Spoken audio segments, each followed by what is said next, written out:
ଆଜ୍ଞା ନମସ୍କାର। ଆଜି ଗୋଟେ ଛୋଟିଆ ଗୀତାର ଛୋଟିଆ ବାଣୀ ଉପସ୍ଥାପନ କରିବାକୁ ଆସିଛି ଆପଣଙ୍କ ପାଖକୁ। ଉପସ୍ଥାପନ କରିବା ପୂର୍ବରୁ ମୁଁ ମୋ ନାଁଟି କହି ରଖୁଛି। ମୋ ନାଁ ହେଲା ପ୍ରଶାନ୍ତ ମହାପାତ୍ର, ଜଗତସିଂହପୁର, ଓଡ଼ିଶା। ପ୍ରଭୁ ଶ୍ରୀକୃଷ୍ଣ ଗୀତାରେ କହିଛନ୍ତି, ଯଦି ତୁମକୁ କେହି ଦୁଃଖ ଦେଇଛନ୍ତି ତ ଖରାପ ଭାବନ୍ତୁ ନାହିଁ। ଆଜ୍ଞା, ଯଦି ବି ଆପଣଙ୍କୁ କେହି ଦୁଃଖ କଷ୍ଟ ଦେଇଛନ୍ତି ଖରାପ ଭାବିବେନି। କାହିଁକି ନା ମଣିଷ ସେଇ ଗଛକୁ ପଥର ମାରନ୍ତି ଯେଉଁ ଗଛର ଫଳ ମିଠା ଲାଗିଥାଏ।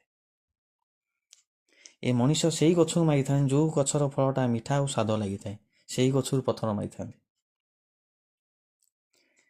ଅହଙ୍କାର ପାଇଁ ମଣିଷର ବ୍ୟବହାର ଓ ଅଚିଷ୍ଟା ବଂଶ, ଏ ତିନିଟା ଖରାପ ହୋଇଯାଇଥାଏ। ଖାଲି ବ୍ୟବହାର ମାନେ ଅହଙ୍କାର ଯଦି ମଣିଷ ଭିତରକୁ ଚାଲି ଆସିଲା, ଆଜ୍ଞା, ବ୍ୟବହାର ବି ଖରାପ ହେଇଯିବ।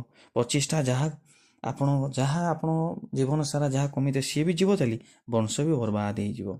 ଏ ତିନିଟା ତାଙ୍କୁ ବର୍ବାଦ ହେଇଯାଇଥାଏ ଯଦି ଅହଙ୍କାର ଆପଣଙ୍କ ଦେହରେ ଚାଲି ଆସୁଛି।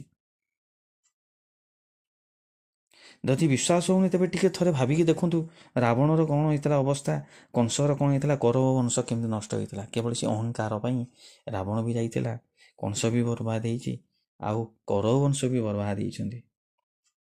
ଅନ୍ତ ଦେଖିଦିଅନ୍ତୁ ଆପଣ। ଆଜ୍ଞା, ଜୀବନ ଓ ମୃତ୍ୟୁ ଦେଖନ୍ତୁ, ଏ ଚକ୍ରଭ୍ୟୁ ଗୋଟେ କେମିତି ଲାଗି ରହିଛି। ଆଜ୍ଞା,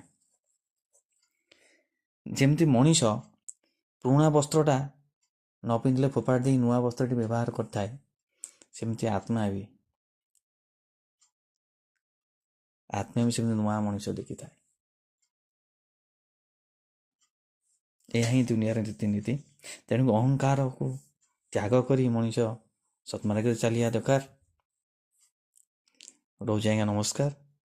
ଯଦି କଥାଟି ଆପଣଙ୍କ ମନକୁ ଛୁଇଁଥାଏ କି ହୃଦୟକୁ ଭଲ ଲାଗିଥାଏ, ଛୋଟିଆକି ଲାଇକ୍ କମେଣ୍ଟ ଦେବାକୁ ଭୁଲିବେ ନାହିଁ। ଫଲୋ କରିବେ, ଫଲୋ ବି ନିହାତି ଦରକାର। ଆପଣଙ୍କ ଫଲୋ ବିନା ମୁଁ କିଛି କରିପାରିବିନି। କେମିତି ଲାଗିଲା ମୋତେ ଟିକେ କହିବେ। ଆପଣଙ୍କ ମତାମତ ମୋତେ ନିହାତି ଆବଶ୍ୟକ। ରହୁଛି ଆଜ୍ଞା, ନମସ୍କାର।